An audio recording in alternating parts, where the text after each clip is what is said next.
About 1968, Bill was looking for a mechanic at Southern Transport when he first started off and built the new workshop in Otapuni Avenue. And I applied for the job and got it. So, well, I was one of 5 mechanics and 3 apprentices in those days, look after 50 trucks. Things have changed a bit over the time. So that's when I first met Bill. And about 2 years after that, old chap Jack McEwen, actually Ox McEwen's grandfather, he set the workshop up, and one day he just said to Bill, I've done the job now, I'm gone.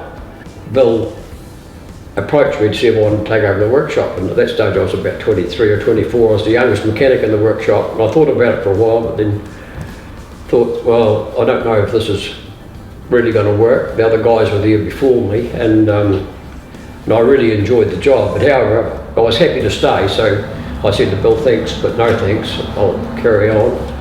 He employed a chap, and he come in. He was quite different to Jack, and things sort of changed a bit, so after about 1971, I think it was, I left, and then over the years we always kept in contact, and another chap who started working for Bill about the same time, Les Kennedy, he stayed on and started doing the trucks, because it was at that time when Bill bought his first truck for the collection, and funnily enough, his grandfather's truck used to be our shop hack when I was an apprentice mechanic. So, but anyway, Les carried on doing all the restoration side of things, and when he got to about 70 something, he decided it was time to knock off, and Bill had asked me several times if I was interested in, or knew of anybody who might be interested in restoring his trucks. By chance, I was at the airport picking up my nephew who was back from my brother's 50th birthday, and Bill was sitting in the lounge waiting on Clive Lynn to come back to do the finishing touches on his book, Wheels and Deals. And while we're talking, sitting there waiting, Bill said to me, you haven't found anybody to restore my trucks yet? And I said, oh, I might be interested myself. And with that, the plane arrived. Bill introduced me to Clive Lynn, and we parted our ways. And about 3 months later, Bill rang me up and asked if I was still interested in restoring his trucks.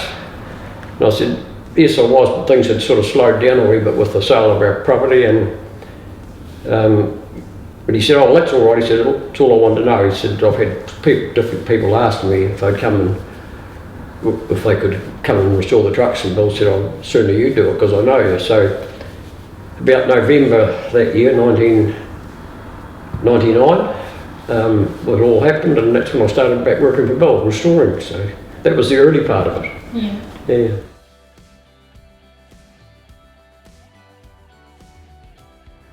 I don't know, it just sort of happens really. It's like, I suppose it's a bit like connecting the dots or making a jigsaw puzzle. If there's a piece missing, you just have to work out what it is and make it.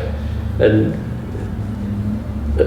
like a lot of cases of those early trucks, we just had to make the bits because there was nothing else to get them off. So every truck I'd done become easier because you knew how you'd handle a similar problem on the previous one. And where the first one took me a year, we got to where it wasn't long, we were doing 2 or 3 years. Not that I was doing them completely on my own, because our painting was done outside, and I had other people for specialist jobs that I would bring in, but we done everything in-house, sort of under my guidance sort of thing, yeah.